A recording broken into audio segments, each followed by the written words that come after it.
All right. If you're watching this right now, you're going to be joining me for the interview.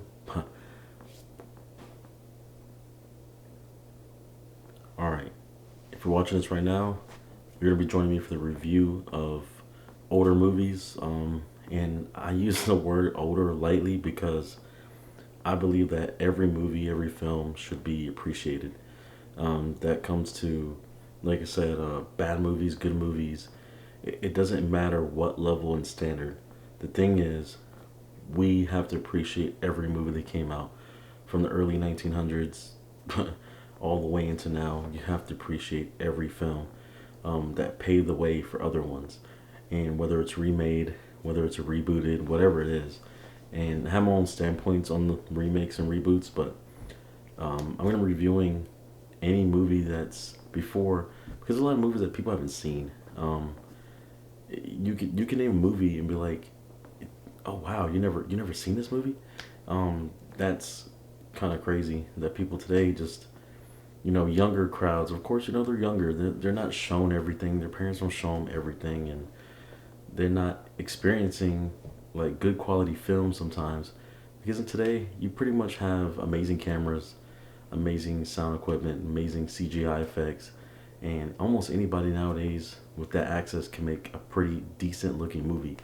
So they're clouded with what films used to be.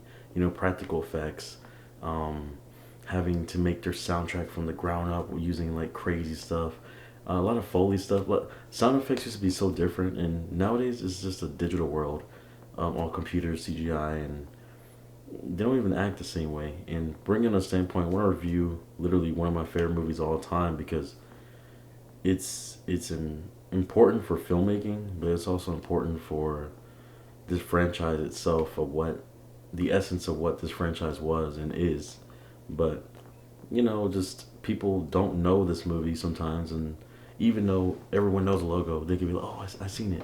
But at the end of the day, I'm reviewing Jurassic Park because it is an important film to me and why I want to get into filmmaking. It's important for the film industry in general, and what changed, And the early 90s was a whole different thing, it had a little bit of some technology, but not everything. Um, but I'm gonna get into it. So Jurassic Park comes out in the early 90s. The first thing that caught people's attention is seeing dinosaurs on screen for the first time in a different manner. I know that there's been dinosaur movies like monster films a long time ago, and they fought, and Lost World. It's an older film, black and white, and you've seen dinosaurs technically, but not in the way where humans was able to see dinosaurs. And this was the first movie that really brought that into life. Where it's like, okay, here's dinosaurs created. This could be a reality, and humans are actually seeing them. And I know everyone gets this feeling is when you see the Brachiosaurus for the first time on screen, even though it doesn't hold up to today by looking at the CGI and stuff. But that feeling was amazing because you're like, wow, an actual dinosaur, and you actually got this well shot scene that you feel what the characters are feeling. So at the end of the day, you're looking at this scene where it's like, okay, dinosaurs are real. This movie had the makings of everything you wanted. It had a little bit of comedy, a little bit of horror, action. It was all there. A little bit of drama. Because this movie is also talking about should we actually do that. It was questioning those things, and the the person who wrote it, which he wrote the book, and the book was first. A lot of these things were talked about in the book. If you ever read the book, you should actually read it as a good book. But in the movie, they question on a lighter surface: should we be able to do these things? Should we not? Um, and things like that. So the main thing is it brought in that little bit of drama, and then it kicked it in with suspense, where you have a character like Nidri who they just want money. There's always gonna be someone that wants to destroy things and wants to gain their own personal satisfaction. Like he wanted to get rich, and it's kind of crazy because some people talk about this to this day. His position, his job should have actually made a whole bunch of money. So it's kind of weird that he would want to be super rich out of nowhere, even though his job actually paid pretty well. Now, of course, we can't speculate what he was getting paid. I mean, Dr. Hammond could, I mean, Dr. Hammond, Hammond could have been paying him anything. So I mean, we don't know. But in the day, his job should have paid him really, really well, especially for a company like Engine and damn Jurassic Park itself. That's something no one else had an opportunity to do. So off that though, it was nice to have his character in there, someone who wanted to do something different and just enjoy the park and do his job. Um, you saw the beginning where everything is nice. You saw the Brachiosaurus, little Triceratops. You feel sad for the dinosaurs, but then as the movie kicks away and it starts to get to realism of these things are things that we shouldn't actually brought because then you have the T Rex. That scene is amazing still to this day. When they're just parked there, they can't go nowhere. They can't drive these vehicles, and then the power's out because of Nidri, and then he comes out. It's a great scene.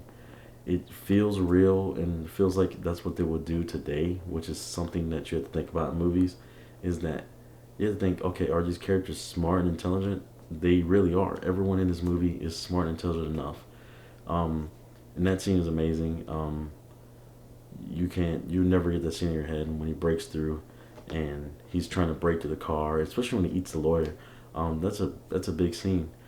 Um, After that, the Raptors show. That's another big scene. The Raptors were the star of the film, and if you think about it, they weren't even in the film for the longest time. They mentioned them early on, how they were kept, and how they fed them. And in the beginning of the movie, they show a raptor, which is a great intro, by the way, because you're thinking, what is going on here? And the way they made the raptors sound is a sound that you just can't get out of your head.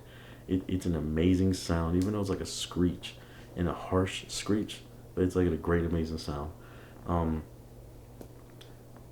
the Raptors stole the show. They weren't in the movie for the longest time, but the kitchen scene, um, chasing him through the whole visitor center, and then in the end when he finally the T Rex somehow gets in there, which I can love this film, but that part right there still doesn't make sense to me to this day. That the T Rex somehow managed to get in the visitor center without breaking the building, and I don't understand that. That's the only scene I can really sit here and be like, that doesn't make sense. Um, but this film is amazing. At that time, they had to add CGI, which they didn't have the amazing, greatest CGI of all time. But the fact is, they used practical effects. They had people in Velociraptor suits that were walking around doing maneuvers and doing movements, which in some scenes you can see in the background, like you could tell someone was in a suit. But it's amazing because they try to make it look as realistic as possible without just overly throwing CGI, and like they do nowadays. You got to saw dinosaurs for the first time. Well, see dinosaurs, my bad, not saw. Um, and then when you see them, you're just amazed how, especially in the movie, there's so much quotes. Life finds a way is important, and the essence of that movie did a lot for filmmakers. It did a lot for the franchise itself because you're like, man, you can be amazed by who made dinosaurs, but at the same time, it's something we should never did, and then you could still find it amazing, and then in the movie they just leave. So they experience this whole thing. They got to see dinosaurs, experience this whole thing, and then in the movie they just well, that's it. But going on Jurassic Park itself, spawning its sequels, spawning what it has become, it's not the same. So the first movie has its own DNA. It feels like you're learning what these things are about. You have this park that's semi-made, but then when you get to the sequels, it's not a park anymore. It's just an island with dinosaurs, and they have a reason to be there. And then until they made Jurassic World, which is to this day is still a good movie too because it's the movie where the park is fully functional. We have a fully functional park, except of course they decide, hey, let's make a bigger and better dinosaur, and it backfired on them. But then after that movie, it still spawned nothing. Here's an island of dinosaurs, which we destroyed the island, and then you get into Dominion, which I'm hopefully not spoiling for everybody. Letting you know now, the spoilers ahead. Um, Dominion is not a great film. It, you brought dinosaurs into the world, and then somehow dinosaurs are everywhere now. And how is that even possible? When they literally brought like a Noah's Ark of dinosaurs, like almost two of each, and now everyone has dinosaurs. They're everywhere. I just don't understand that because they would have done that a long time ago. I think they would have took the DNA of dinosaurs years ago from the previous films and did this, but now they're doing that. What is the difference? But like I said, I think the essence of the films were changed, the importance of what the movies are about, and it was better when it was an island full of dinosaurs that you enjoyed, and then something went wrong.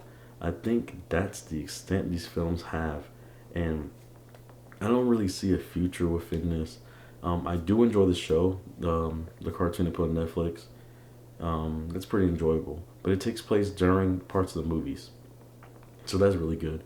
Um, but Jurassic Park itself, amazing film. It is one of the greatest films of all time. One of my personal favorites. It has so much in it that you can enjoy and you can watch over and over. It's not way too long. Every character feels amazing, even if they die or not. Um, you get to see so many dinosaurs. Like Dilophosaurus never showed again until, spoilers again, the last film, Dominion. Um, you have a lot of stuff going in that movie that set the tone for people who love dinosaurs, people that love special effects, good stories, and it's a great film. But if you haven't seen Jurassic Park, and I totally spoiled something for you, watch the film. Show your kids, um, show everybody because Jurassic Park will always live, literally forever. And thank you for. I just messed up more words, but thank you for listening to my review, and until next time.